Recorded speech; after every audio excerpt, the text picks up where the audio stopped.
Quarantine. 2. Shout out to Tori.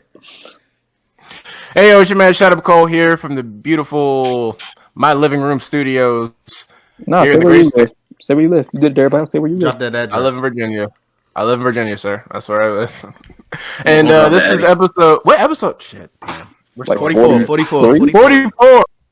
The Reggie Jackson episode. Bulldog, my motherfucking pet. Sorry. The John Riggins episode. The Obama episode, nigga. The Obama episode. Obama. Oh, I remember that song. That stupidest go-go song, bro. That was the worst ever. All the Obama songs. My President is Black is... I like that. Wait, we definitely gotta talk about. It's all right. We definitely gotta talk about Dante's favorite rapper at some point, though. Who? Oh yeah, your man Jeezy. We're gonna get there. But anyway, this is episode 44. Episode 44 of the Hentations podcast, and here's my illustrious co-host. Yeah, it's your man Unruly DW out here rocking the mustache. You know, y'all can't see it, but you know, on my father vibes. With the father. On my father. Hey, you want some Litos? You want some Litos? Hey, it's your boy Malik. They be geeking leak. And it's your boy Darian, aka Clark Kent, and we back. All right, guys, this is week 576 of the quarantine. How is everybody Quarantine. Week 4 without the haircut. Come on, guys, we're struggling here. Yeah, that's why I'm wearing a hat. I'm wearing a hat inside. Darian run out of hats. I am running out of hats. I have to buy some more. That's gonna be my online shopping spree right now. Buying hats. Send some hats to at Clark Kent, bro. Yes, sir. You should really be happy that we switched over to adjustable hats, because if this was during the fitted era and it was just fitted heavy, boy, my shit have been leaning like T.I., bro. My shit have been off. Shout out to T.I., man. Rubber band, man. Wild as the Taliban. 5'9" in my right, 45 in my other hand. Yes, but how's everybody doing right now? The quarantine. It just seems like it's an endless quarantine. Like my state, Virginia, we're not allowed to leave our houses until June 15th. I would pray that that's rescinded beforehand, but I don't know. So this is I feel like we're just in a simulation. It's like a video game. It's something that's gone horribly wrong. It's a bad dream. This is just. I hate it here. This is awful, man. Bruh, I'm sitting here right now. It's not too bad, but like my biggest regret was the fact that I was getting fades at the barber shop and I was getting skin fades. So now my hair growing out, it ain't even right now. I'm telling you, bro. That's why I got the hat on, bro. I wish I had a regular afro. You got an afro. You gonna have a temp fade once you fucking around with it. You have an afro with a temp fade. I'm gonna grow it out. Fuck it. Damn, that's what I thought about too, man. I'm about to do it. Grow it. I know. I'm about to braid my hair, bro. Fuck beard already like growing in. Like we about to be crazy. Aaron, you might grow a beard during this time, bro. Like man, maybe. God damn. Nah, you might for real. I actually thought that you cut your beard so you could feel. If I had a beard, I would just go bald because like I'm just tired of just dealing with the hair. But Aaron, that's not gonna happen though. When you like 50, that's when you finally gonna go facial hair. Yeah, probably. No. Whenever I get a quarantine, like literally, y'all just gonna see me one day, and then 2 weeks later, I'm gonna have a beard. Hey, y'all not gonna say shit. They'd be like, "Oh, hey, I'm gonna have." I'm trying to work on a beard though, man. No, I'm going to buy one. I'm going weird to buy seats. He getting a lace front beard, bro. I'm gonna get a lace front beard. I'm telling everybody that now. It's going to happen. Yeah, you can buy one. So. Yeah, so I'm gonna get a nice little. It's not gonna be gaudy. It's gonna be nice and chill. But you just want to see me with a beard. Everybody be like, "Oh, damn." Just ask. Don't get you no lace front like Doja Cat. Make sure you have a lace front. Bro, just ask your barber to put some Beijing on your face. No, and then make sure you keep it dry. I don't think it's for your face, bro. I'm about to say you shouldn't put no Beijing on your face. Your skin gonna change forever, bro. Your skin gonna look like Venom. I remember one time my barber tried to fill in my beard. I was sitting there, I was like, bro, my hairline is fine. Don't do my beard though. I let my beard be natural. Now my corners, I let them fill those in. That was fine. I ain't tried that yet. I'm trying to say that. Hey, yo, fill them corners, bro. Fill them. Get these corners. Get these corners, man. Same, man. Yeah, I mean, like I can't do it. I can't let him do it. That's why I'm gonna get my shit cut low now, because like, yeah, I don't know, man. It's just it's just kind of issue. Well, bro, you feel like 5 years younger if you let them fill in your corners. I'm about to say, right? Like, oh damn, I'm a bad bitch. Y'all ain't got no clippers. Y'all got clippers? Yeah, that's how. Nigga, I don't got the balls to do that. Well, I manscape with my clippers. Clip my mustache and my beard. But I clipped my mustache hairline. for the first time today. I was never more scared in my life, bro. Like I was scared I was going to like literally cough and like literally shave this whole shit off. I almost did. You could, yeah. But I mean, I've done that before. Definitely had a little patch. I'm like, damn, this sucks. My father did mine. He sat there and tried to have barber conversation with me while I was there. I hate. It's like, how's your dad doing? I was like, bro, you are my dad. Like, head like this one. I might have to go back to my dad too. Boy. Get one of them old school fades.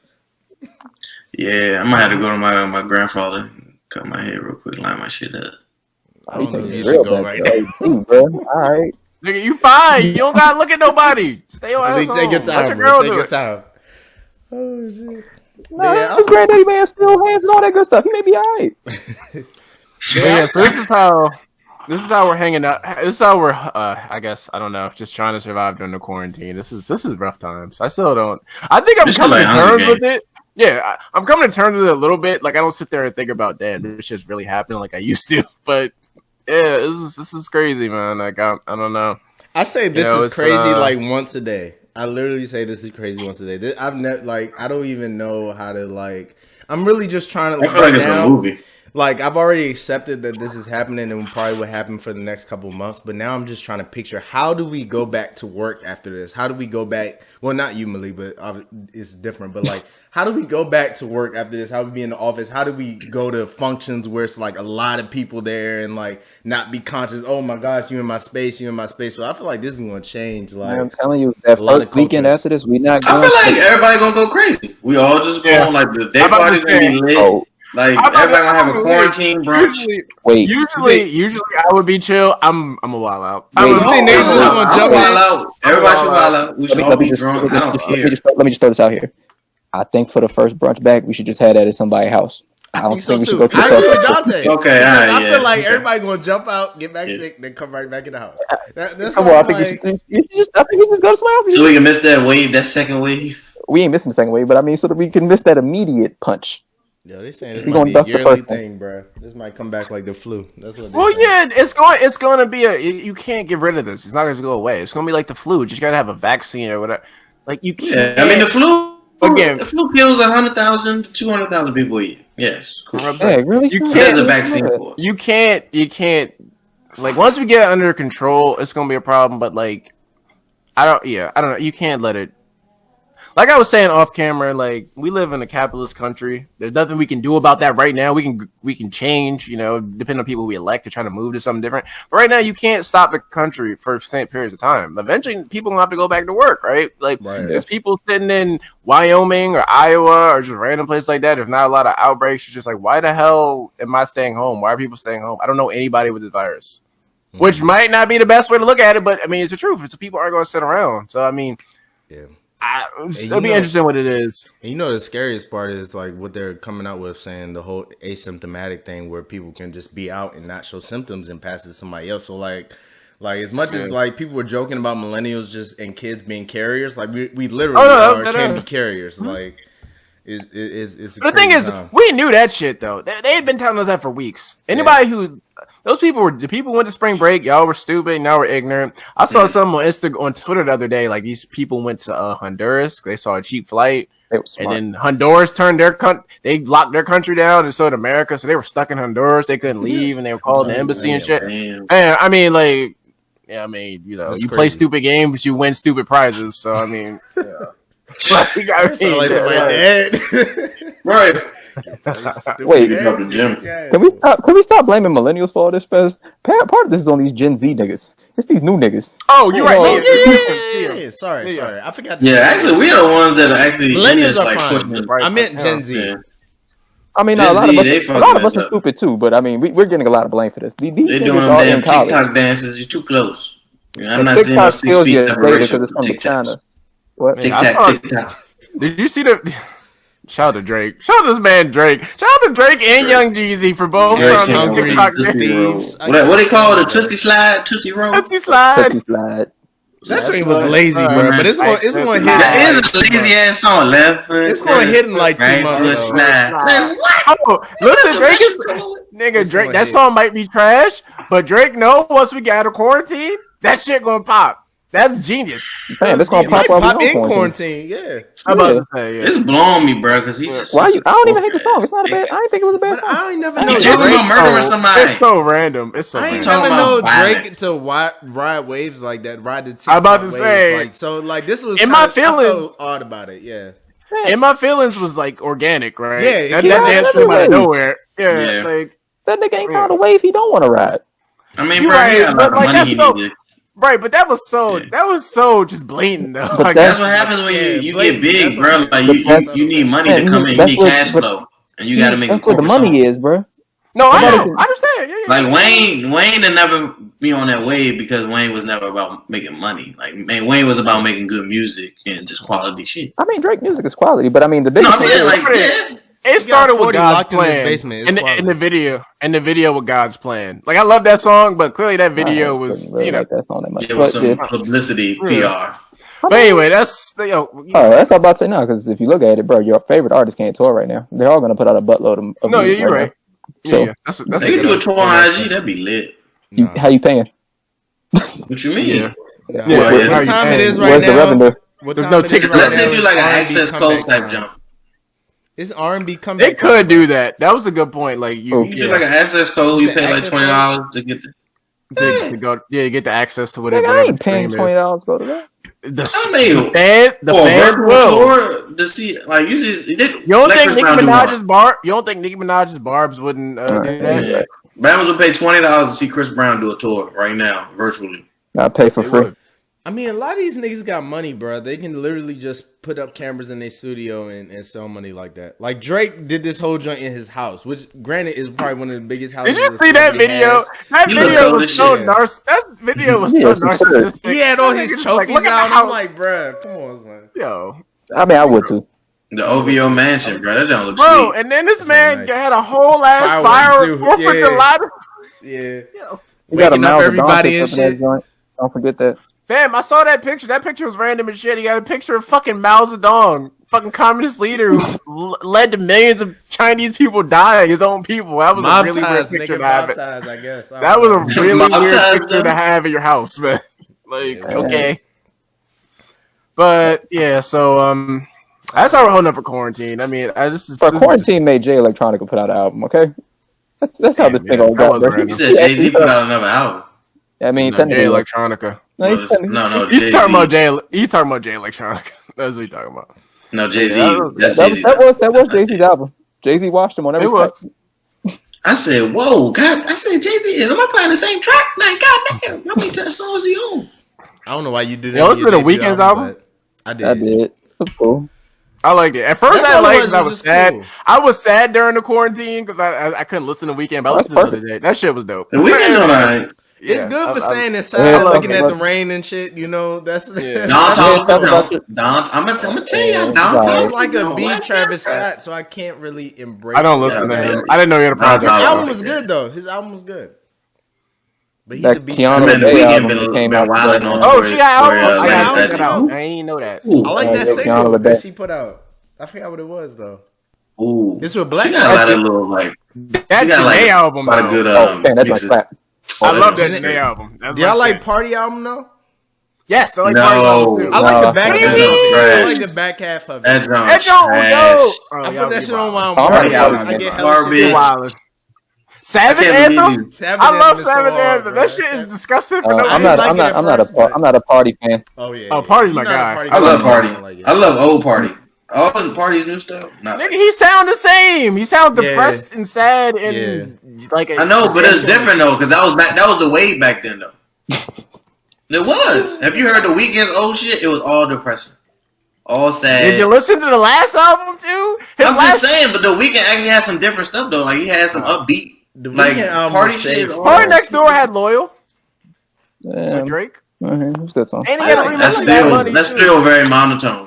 To be fair, I like Loyal better on the album than as a single. I like that song as an album better than a single. I just like Party Next Door. Maybe the Oh. most random concert I ever went to. I went to Temple's Homecoming one year. And Ludacris was the headliner, and Party Next Door was the opening act. was like 2015. It's just like you gotta pick an OVO nigga you like though. Like Drake like is all cool. of them. Drake is number one. Then you gotta pick Division or Party Next Door. You can't like it. Why not both? Or if you want, you can like what's the other dude's name? Magic. No, Magic Jordan is like you gotta either pick Magic Jordan. I like everybody on OVO except Roy Woods. Roy Woods makes some high. Nah, he's some trash. But you can only pick one. You can't pick all of them because they all sound fucking. You said pick two. My whole beef with Party is like Party. I feel the only person that don't sound the same is either Major Jordan because they got a different lane. Yeah. And then Division and Party are like the same. No, they're not. Same type of jump, bro. Love on a Woman, all that other type of shit, like all that. Division makes actual R&B music. Party Next Door makes Party Next Door music. Thank you. Party Next Door music. He's in his own lane. Division makes R&B. And the thing about Division is two people too, by the way. Oh, he is? Party Next Door or PNB Rock. Those are the two niggas. They're in the same lane. Wait, I'm not comparing PNB. PNB Rock and Party Next Door in the same lane, bro. Let's get into those. I didn't say that one was better than the other, but they are in the same lane. No, one's better than the other. One is definitely Party Next Door is better than one is definitely the father's one. Like, not bad. Nah. PNB Rock is not bad. Y'all gonna stop. It's not PNB Rock. It's PNB Rock. You from the projects. You got a body. You deserve a Birkin. You deserve a Birkin. That's a good It's elementary rap, but it sounds great. I actually do like that song. That's the one. That's the one. I can't mess with it. I don't know. It's a long It's elementary at its finest, but it sounds good. I'm not gonna lie. I give people credit who just like sit there and sing songs the way they are. They don't care how they rap sound. Turn pop stop, yeah, bro. That's PNB Rock. That's PNB Rock. Malik was the only one who downloaded his album. Yeah, I love his album, bro. Yeah, I know. It's great. All right, let's get into these toasts. We've done enough hip hop deep dive. This toast, right? So, yeah. Do you want to do your bit or no? No, I'm not. I'm going up. I'm proud. You got a whole. I have a mustache. I'm a father. Get out of here. I am father. You a grown man. But again, we're going to keep our toast just to the people in the front lines that are fighting this virus. All essential workers, doctors, the nurses, all the nurses we know. There's too many nurses to shout out everybody, but we know a lot of nurses. The OnlyFans girls that are still holding it down on the camera. OnlyFans. No, Dante. No. Shut up. They're not frontline workers. They're frontline. They virtual. They provide inspiration. Do they not? But like the delivery people who are like making sure things get shipped out on time, people who shipping the ventilators, like all those people who are just Bamas that renting cars right now. You need transportation. Bamas that are renting cars right now. Yes, like basically everybody who's still working right now. We toast you guys. We appreciate. Oh yeah, y'all see that video of the dude that works at Amazon talking about the non-essential things they're still shipping out. He's talking about the little dildo. He's like, "Yo, we shipping dildos right now. It's not even essential." Oh, man, it is essential for some. It's essential to some at this time. Yeah, it's essential to sex workers. Sex workers need dildos. Cool. Yeah, I said. I mean, if you got. Yeah, but if you got a person that needs groceries or getting some type of medication or something from Amazon warehouse, that's a little bit more important probably than a dildo. I don't know. What are you going to just look? I'm not knocking it. I understood his gripe. I have a question. So, like, did y'all see that video of that one nurse who was like, "Oh, they transferred me to a Corona floor. I don't want to work anymore. I'm gonna quit." Yeah. What do y'all think about that? How do you feel about that? As a person that like knows nurses, I kind of would understand it. It depends on your life situation. That's what I would say. If you're like working that type of job, which fine, it is your job. It is technically what you signed up for. Nobody thought they'd be working a freaking pandemic. That's one thing about it. You never thought that was going to happen. But at the same time, think about it. If you have, let's say you go home and you got like a newborn child or you got like a family, all that type of stuff, you're still scared just like everybody else. At the end of the day, your life is on the line. So they have the right. It's, you want them to do their job, help as many people as possible. But if that's not the way that she want to do it at the moment, It's kind of one of those things. That's what I'm saying. Like I'm they kinda people at the torn. end of the day, like they got to make what's best for do what's best for their family and for their loved ones. Like they're putting, like we always say, they're on the front lines. They're literally exposed to so many people who come in to get, especially the nurses who are testing for this shit. Like they're exposing themselves, and like they come home, they probably have kids who are sick or have elderly who are sick, and they're scared of affecting them negatively. So like it's a hard decision, but like. And I don't know if they're getting paid when they decide, like, hey, like I'm gonna take off for like a little while. Probably not, which kind of sucks. I hope they get some type of payment, like for kind of stepping down for a little bit. But like, yeah, it's crazy them having to choose between make money to like continue to pay my bills or like be home and be safe for my family who I'm potentially exposing to this disease. Like, I'm torn on it because I feel like Yeah. I hate to compare, like nurses and doctors to the military, but at the end of the day, it kind of equates because in the military, you're fighting a foreign or domestic. Mhm. Cool. All right. And in nursing and healthcare right now, you're fighting a disease or a pandemic or whatever. So you know what you signed up for when, and you take an oath and, True. say you take pride in your job. Yeah. You know what I'm saying? Like, I get it. You're human. Like, at the end of the day, like, I'm sure, and I can tell you talk to any military folk, there were times where they're like, man, like, I don't feel like, I don't believe like we should be fighting this war, or you can have your ideals, cool. But at the end of the day, when you decided to go down this path, you should have had I'm sure you had a talk, and there's got to be some reason why.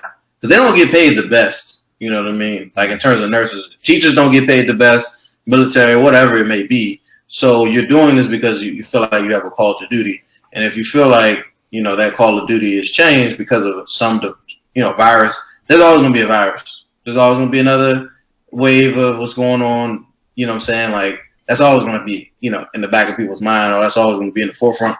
It's your job, and that's what you signed up for to do it. Now, you can feel a way about it. That's cool. But at the end of the day, like, people need you.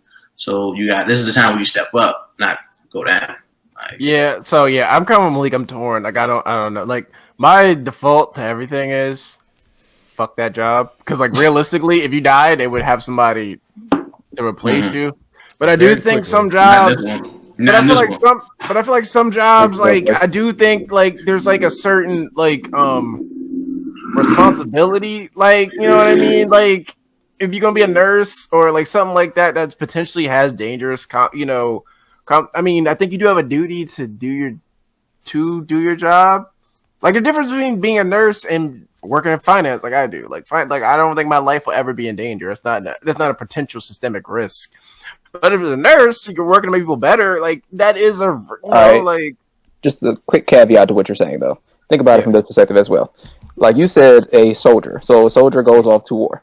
Now, if I send a soldier over to, let's say, Afghanistan to go fight terrorists, and I'm only giving him a pocket knife, he has an obligation. He can literally tell you no. The biggest reason some of these nurses are feeling like they are going to quit is because there's not enough protective equipment. Now, if you're not going to properly equip them to do I understand. job, that's why I said the caveats are. No, But that's what I'm saying. I don't think that was the argument, though. It's just that, but I don't know, they just feel like that's they're in danger just in general. Well, I mean, like, the general, okay, yeah, for general, I got you. Yeah, just in general, fine. But I'm just saying, like, I know it's made worse just because there's not enough equipment to go around. It's literally like they're doing things that they probably shouldn't be doing at all. Like, in a regular situation, they're doing things that could, like, make a hospital probably lose its license. So it's one of those things where it is, like, the worst situation possible. So it's one of those things where if they're completely unprepared and I'm sending you into a knife fight with a pencil, no, you're right. No, I agree with you. Yeah, like, because like I said, this isn't a normal situation. So yeah, No.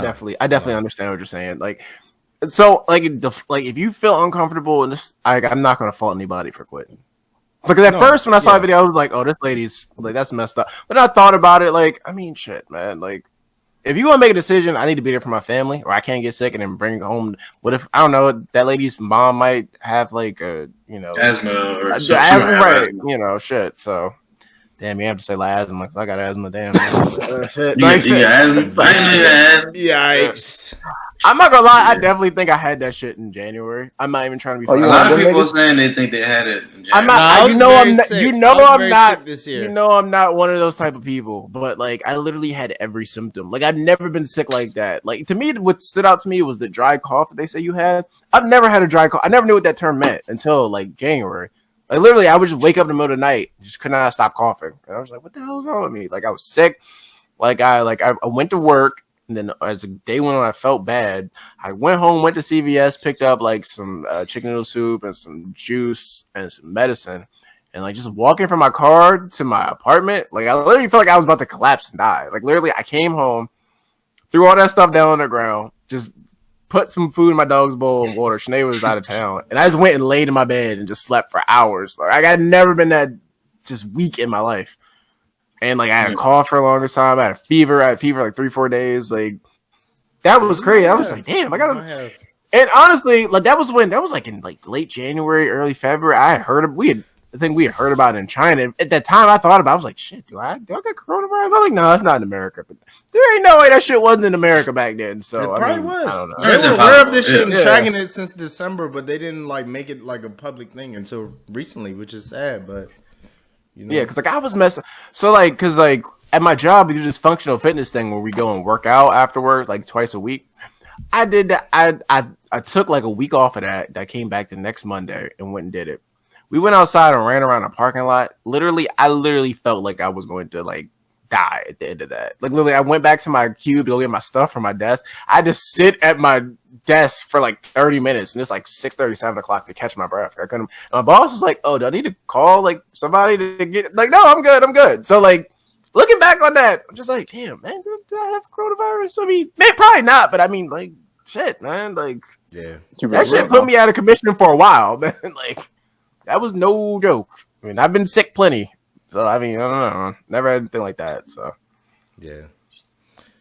The real fact of it though, like, is a lot of people like we were saying before are asymptomatic. Like, even if you had a cough, and you know how black people get. Like, no offense, but like we we don't call want for to some. doctor. No, I'm good. It's just a cough. Like, it's just allergies. Like, we just attribute it to like so many different things that we know nothing about. But like very well, we could be like traveling around. We could have been at work meanwhile everybody's coughing, sneezing, and it's just allergies. But like it was probably passing through our whole office. And not to be negative, but like the way that shit is passing is probably way more grand than we're like even picturing right now. Like from people who aren't even sick, or people just saying it's just a sneeze or just an allergies or just a cough, like, and going out in public places. Like, we probably all can contribute, like, get it at some point. Like, you know what I'm saying? But like, yeah, it's just crazy. That community spread, bro.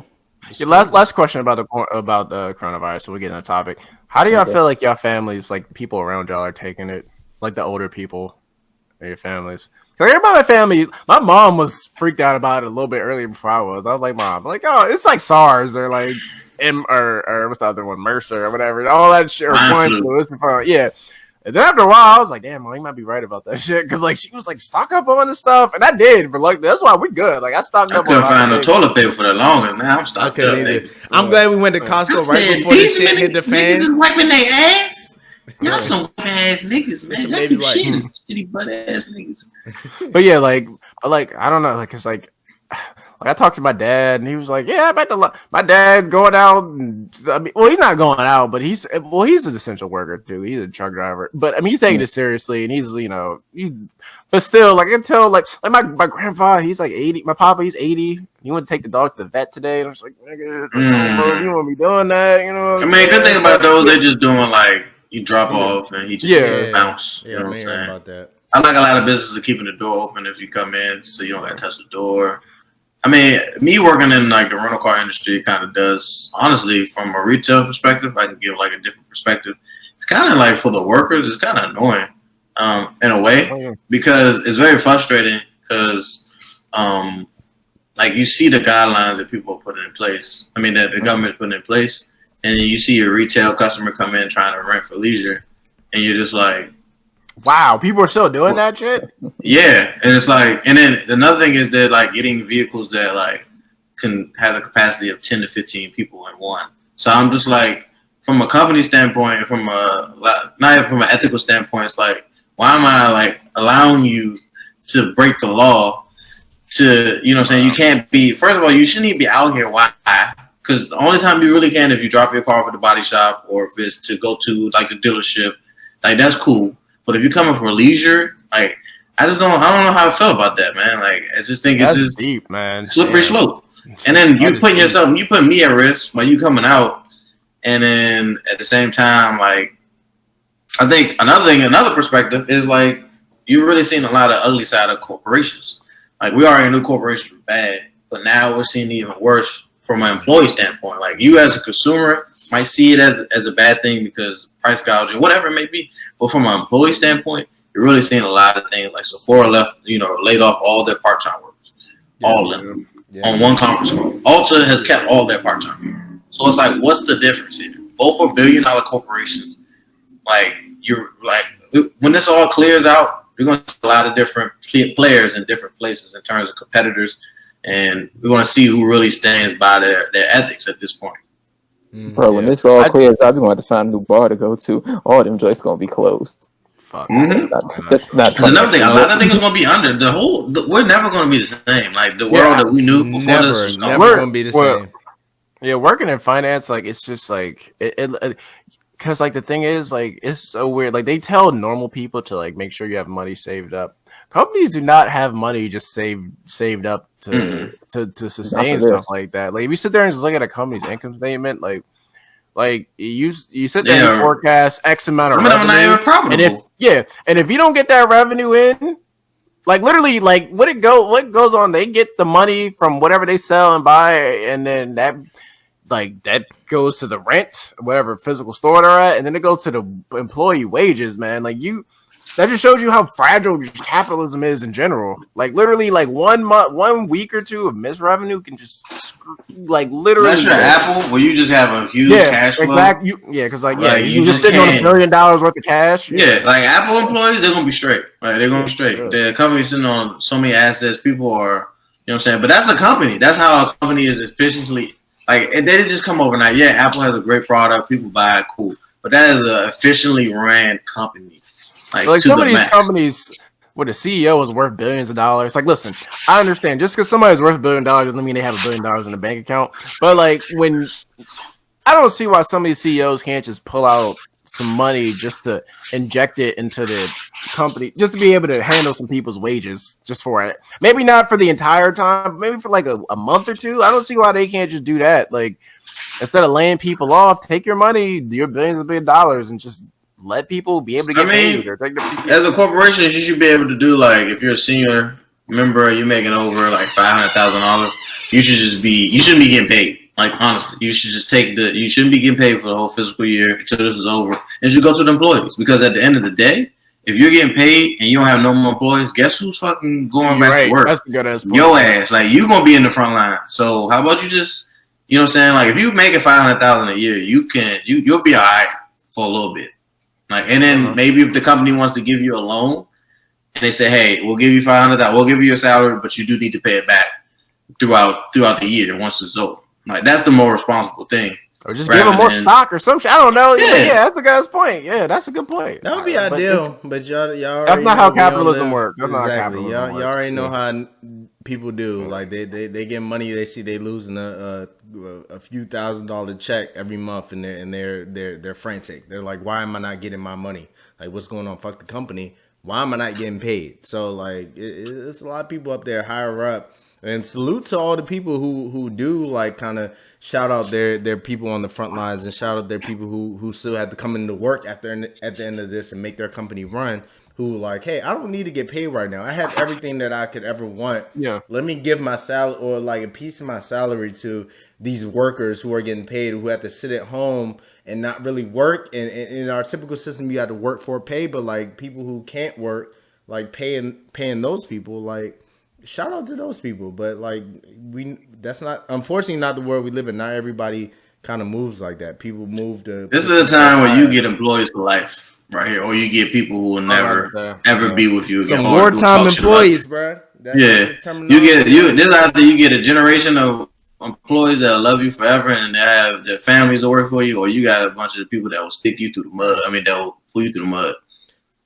controversy breeds leadership, bro. Like shit like this, not even just controversy, but challenge breeds leadership. Like people who are moving right now, like Cuomo, who kind of was under the radar before, not under the radar, but under the radar for us. Like people outside of New York, obviously, people hated him or loved him or whatever. But like how you move in situations like this kind of determines a lot about your leadership style. Hogan, my man Hogan stepping up, and I ain't even Republican, and I'm like, all right, that's what I'm saying. I see you, Brody.